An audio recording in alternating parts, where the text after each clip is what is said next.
We're back for another episode of Not Cool in High School Horror with ABJ. We're going to be doing a movie here. You see it in the thumbnail, Y2K. So I have a little bit of a different format or how I'm going about doing things anymore. So I'm going to try it out with you guys. Let me know what you think with the new style of content. I'm going to have guests on here. I just want to record a bunch of them. So full disclosure, it is February the 5th as I'm recording this. I'm going to try to record at least one every single day and just kind of put them out once a week just to build up a little backlog of content for a while. I might sneak some newer ones in between episodes, so if it looks like something's recorded or not, or maybe I try to be just full disclosure with these. But I'm welcoming guests on to do these, trying this new format out a little bit myself before I go into it. If you have a suggestion for a movie, please put it in the below. But I want a huge shout out to my boy Alex, who hooks me up with his Voodoo account that I add movies, he adds movies, and we collectively do that. I think there's somebody else involved with it too, but that's just how we do it. I don't know if that's against the terms of service. Don't come at us. But this movie's going to be Y2K. Not Chris Jericho. I know I do a lot of wrestling content, but that's not what this is. So it is going to be on the last night of 1999, two high school juniors crash a New Year's Eve party only to find themselves fighting for their lives with when the terror of Y2K becomes a reality and all the machines rise up against humanity. So I'm going to watch the trailer real quick. I'll be right back. And we will. I'll tell you what I think of the trailer and what I expect of this movie, and if I think I'm gonna like it or not. So we'll be right back. All right, so I just watched the trailer. I can't tell if it takes place in Australia. They do have accents. Some people did, some people didn't. So maybe just characters in the movie are from other places. I don't know. That's pretty interesting. I didn't know this just looking at it, but Jonah Hill is one of the producers because as I'm watching this, it felt like old school, like Super Bad meets like Gremlins or Short Circuit. Like it was very, I don't know. It looks like a really fun timepiece movie. So essentially, yeah, all the machines take over on Y2K and it fucks up this giant party. So why I picked it, I'm going through my list of movies and I'm trying to go by ones that are somewhat new, but not too new or too old. And it just kind of jumped out at me. Y2K, I remember being, obviously around at that time and everything was always like, is it going to be a thing? Is it going to be spooky? What's going to happen? So I don't know, I kind of picked it. And it's a horror comedy. I am going to be watching this with Lily. She's not amazing with horror yet, so I kind of want to ease her in with some horror content, and I felt like a horror comedy would be a fun way to kind of bring it back to the horror, to the Not Cool in High School, doing that mix. But I'd never heard of this movie. I don't remember seeing the trailer. I don't remember really anything about it. I've been kind of like shut in when it comes to like newer pop culture stuff, which I'm hoping this content drives me back into it. But this is something I normally would consume. This is horror comedies are right up my alley. I love comedies. I love horror. I love when they come together. But probably my favorite, if it's not horror comedy, I do also like the slasher movies. They're definitely some of my favorite when it comes to the horror genre. And my first expectations that I think I'm probably gonna like this movie. It looks super goofy, a lot of cool movie references in the movie, a lot of cool throwbacks to older 90s, early 2000s-ish stuff, which is a lot of fun. And I don't know, I'm pretty pumped about it. I think right away, looking at the trailer and going through everything, I'm pretty excited. So I'm gonna let you guys go here. I'm gonna go watch the movie, and I'm gonna come back with some things I liked, some things I didn't like, and how I would recommend this movie to you. So we'll be back in a moment. All right, so we just watched the movie. I'm gonna go for the few likes and dislikes I like, but the beginning of this is gonna be completely spoiler free. And then once I get a little bit, I will put up like, hey, spoiler coming, and everything from that point on, I will be spoiling the movie completely for the most part. I'm not gonna go scene by scene and stuff like that. So you don't have to worry about that. But just overall, let me pull up my little new checklist that I'm kind of going by until I develop my little flow. I wanted to get over, first off, overall impressions, right? I really like this movie. I genuinely enjoyed it. I thought it was a very, very fun watch. Some really fun actors in it. Some really cool surprises that show up. But first and foremost, the nostalgia aspect of this movie. Like, the lingo they use, the things that they're doing, the old AOL internet and the away messages and the music they use and like the clothing style in the movie was all fucking awesome, right? So like, I don't know, Y2K, I was middle school, just getting into high school, maybe I don't remember, probably not, because I don't know, because when they said the end of the movie happened later, it was 2005, and I'm just graduating high school around that time, so I always suck with my younger timelines.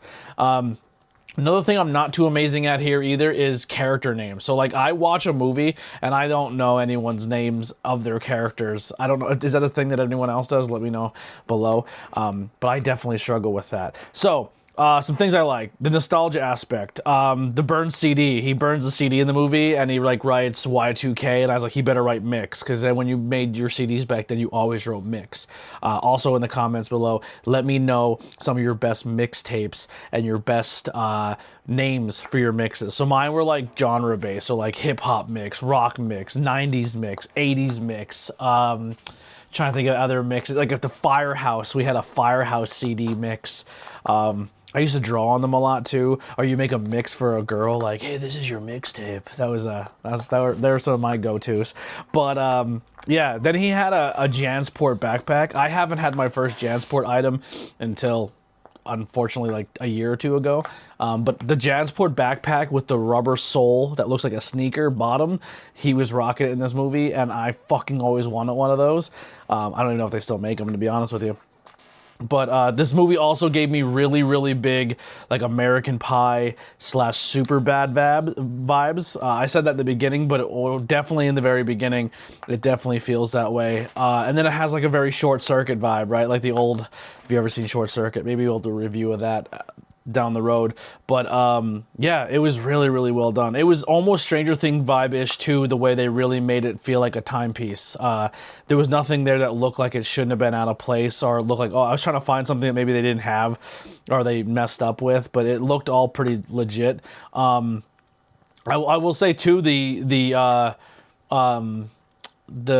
animatronics or lack thereof for the movie. So I think there was some moments where there was actual robots walking around, but I think for the most part it was people in suits. I could be wrong, but like they looked good. They looked super cool. I like the way they did practical effects, and I think it really did a good job of breaking down like social construct and barriers in this movie. Like the punk alt-right kids, like it made everyone have a place, and it when you were watching it, for me at least, it was like, oh, that person reminds me of this person when I grew up, or I remember being in that crowd, or wishing I was in this crowd, or hating the popular people because of XYZ. And then it kind of told that story from the popular kid side of like, I don't know, they did a really good job. And I think that's where like A24 definitely knocks it out of the park.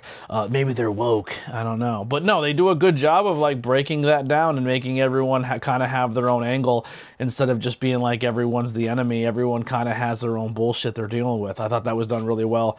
I will say maybe myself and Lily were talking about this. I was hoping she would have stayed in the room. I could have bounced off her off camera, but one of the things she brought up is maybe took too long to get to the horror aspect of the movie. It plays out for almost like 25-30 minutes of being like a 90s, 2000s, like teen movie, right? And I liked it. Honestly, that movie could have just kept going in the direction it was going without the horror, and I would have probably still very much enjoyed it. It brought, like I said, it brought me back to a time when times were funny. Like, you look back at it now when you're a kid and you're the worst times of your life, but as an adult looking back, you think, wow, that's pretty entertaining that I was thinking that way.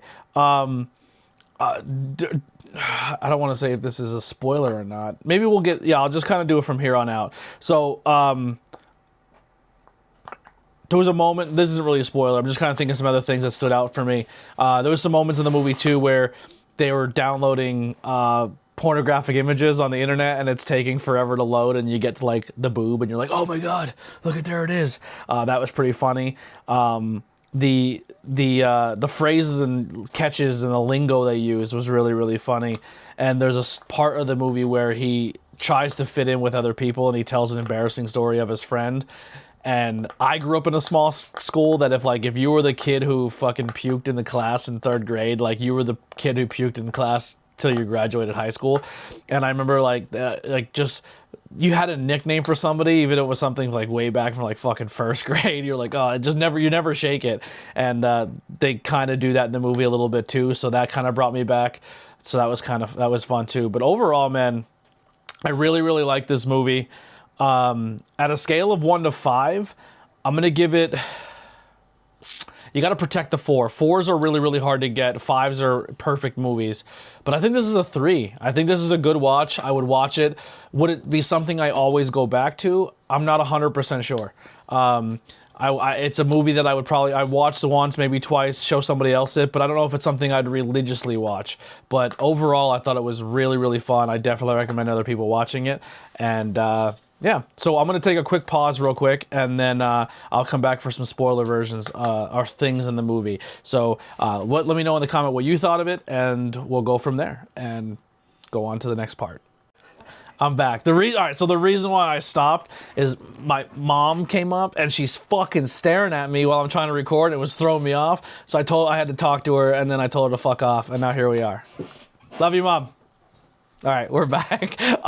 So spoilers from here on out. Jesus Christ. The last I'll do that's like a spoiler. Fred Durst makes a surprise appearance in this movie. So the whole time they're talking, like the one kid's wearing the red hat and they're talking about Korn and Limp Bizkit and all that stuff. And then he makes an appearance as himself, as Fred Durst, which was fucking awesome. So some dislikes that I had in the movie. I feel like the character, I have them pulled up here, Ash and Garrett. Like, I didn't really like them most of the movie, right? Like, Danny and CJ were definitely... Danny and Farkas were definitely... it was Ash and CJ were the ones I wasn't really connected with, not Garrett. But Danny and Farkas are the two, like, comic reliefs, funny, kind of drove the scene characters. And they kill them off back to back, like in two really dramatic fashion scenes where like the group is kind of divided. Like it's two friend groups who don't really like each other and they have to become friends to survive, but they still don't like each other. So you have that dynamic of the whole movie of them trying to find their friendship. But it took two really powerful characters on each side. They killed them immediately together, like in two different fashions. One really, really stupidly and one kind of like it fits the movie. But then like I was like, man... Then they had this whole scene between Ash and CJ that I was kind of like, I wasn't really into. And I was like, man, I think they killed off the wrong characters. Like, these characters aren't grabbing me. But they do. So it's like a dislike at the moment. But later on, maybe you guys can relate to this also. Like, Ash and CJ, they won me over. Like, by the end of the movie, you're super... I like them a lot. I hope I'm saying it's CJ. Maybe Garrett. Wait, Garrett was he was the older, the video store guy. So yeah, I was right. I believe it's CJ. All right, I'm back. Sorry, I had like a coughing fit there. But yeah, CJ's the kid that I was talking about earlier. I kind of had them mixed up. Kid Leroy is in this movie. I heard of Kid Leroy. I don't really know much about him. Alicia Silverstone is one of the parents in the movie. I'm trying to think of other people. Kyle Mooney is also in it. He was the video store dude. And Mason Gooding, who was, I watching it, I was like, who the fuck's that guy? He looks familiar. He was the cool older twin brother in the Scream movies. The main kid that plays Eli looks like the kid from Stranger Things, but it's not. It's the kid from It. You get people. Lily got kind of confused with that. And Rachel Zelger, who played Laura, like gives strong Jenny Ortega vibes. Like the whole time I was watching, I was like, oh, this could have been Jenny Ortega's role, or this could have been something she could have been in. And Rachel kind of seems like in the movie world, like, oh, if you can't cast one, you can cast the other type deal. But yeah, like I was saying before, the movie lost a little bit of its flow when the two best characters kind of got killed off. And the only other scene that I thought was like dumb, but I guess it was part of the comedy aspect. I don't think it was meant to be, but it kind of made me laugh. But like when Eli like announces to the room that Danny dies, he doesn't like, he knows the mom's there, and he like makes this giant speech about his dead friend. Like the mom has no idea, and she, like that's how she finds out, is like a full room full of people, like her kid's dead. I thought that was kind of fucked up. But Yeah, I don't know. So what I'm going to do here for the last part of this video, and then we're going to get out of here, is I already gave my scale. I'm going to give this a 3 out of 5. I really, really enjoyed it. I would recommend this to people. I think other people should watch it. And I'm just going to kind of go through some fun facts on IMDb, maybe some things about it that you wouldn't know. So here we go. Some trivia or do you know stuff, or maybe even some goofs here we'll pull up. So the first little trivia thing, Jenny Ortega was originally cast as Laura, but due to scheduling conflicts to the film, she couldn't do it, and she was replaced with Rachel. There it is. I literally just said that, did not know that was a thing. Alicia Silverstone and Jaden also starred in the movie Lodge. I'm not sure what the Lodge is, but maybe it's another A24 bit, or from the producers or something work with them before. Out of the main cast, Mason, Aguardo were alive in the events of the film. Gooding was 3 years old and Franco was 5. Miles Robinson, who played Nugs, was 7. Daniel was born about a month and a half after the film events. So the kids in the movie weren't even old enough to know about Y2K, except 2 of them. So the VTech branded, so here's some with some errors in the movie. The VTech brand landline cordless phone shown in Soccer Chris's parents' bedroom on December 31st, 1999 was not made until late 2010. So they got him. I was looking for stuff like that and I couldn't think of any, but there's one. And the 5950 cap that Ash is wearing throughout the movie has a New Era logo embroidered on the side of the hat. That was not added to the MLB hats till 2016. Oh no! At the party, Danny sings the Thong Song by Cisco. However, it's December 1st, 1999, and the song wasn't released until February 15th, 2000. While the single of the Thong Song was wasn't released till 2000. The album Unleash the Dragon that it contained in was released on November 1999, meaning so it was possible for the song to be played throughout the course of the movie. I was talking to Lily about that too, like a little nostalgia thing. Like, I remember the thong song being a huge thing and not seeing my first thong on a girl until much, much, much, much later. I was like, man, I can't wait to see my first girl in a thong. I had to wait a while. I was still very young when the thong song was coming, and no one was rocking thongs at that point. That was definitely not a thing. So there's a whole bunch of movies that they mess up into, like they put VHS movies in the thing, and some of them shouldn't have been released yet. Yeah, so it's a lot of fun things. Oh, there you go. So here's one big plot hole too. She's walking around with a USB thumb drive, and that would have been impossible because the first commercial thumb drive wasn't sold until the 2000s, and it would have been very expensive at the time. So there's your little plot hole. That's the only little did you know facts about it. I'm gonna, like, once again, it didn't ruin the aspect of the movie at all for me. The music was fun. The moments were fun.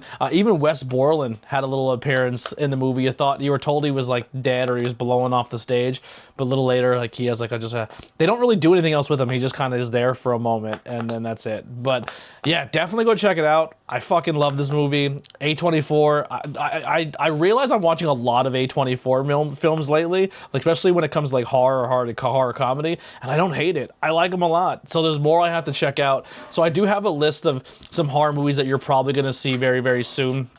So if I don't do them in order, don't bark at me, because, you know, it's a lot. But I have Nosferatu on the list. I have Heretic, which is on the list. Smile 2, Terrifier 3. I'll be going back to hang out with Courtney to do that one. There's one here called The Last Straw. The Substance is a drama horror. Lily did watch it. I seen like her watch it. She didn't seem to like it. Maybe that won't be on the list. Don't Turn Off the Lights is one on here. Yeah, so there's a few different horror movies that are on this list. If there's one that you think I should do, here's some older ones that I wanted to do but I haven't had a chance to. Longlegs is on there. This movie called Oddity looks really cool. A Quiet Place I want to go back and do. The Exorcism with Russell Crowe is on my list. The Strangers Part 1 is there. There's a few that I didn't get a chance to cover that I definitely want to go back and do. So we do have a laundry list of horror movie to cover. Not so much horror, but I don't know if I'll do it under. It's sci-fi. I don't know if I don't know. We'll figure it out. But a lot of cool movies coming up. If there's anything you think I should do, let me know in the comment section. Thank you, and we're back. Not Cool in High School Horror. I'll be back for the next one. Also, t-shirt today. Fright Rags. Definitely go and support Fright Rags. I love them to death. They make great horror merch. Also in the comments, sorry I'm making you guys type so much, but I just want to communicate with y'all. Let me know your favorite horror brands or t-shirts. I know there's like Cavity Crunch, or I forget what the hell they're called, Cavity Horror or something. But I personally like Fright Rags when I have money to buy t-shirts. But let me know where you get your horror merch and swag. If you have any cool horror collecting things, and if you do get them, I know there's a bunch on my list as well. I want to get a bunch of NECAs. But yeah, thank you guys so much for watching the video. We'll see you next time with the next movie. Until then, ABJ, out of here.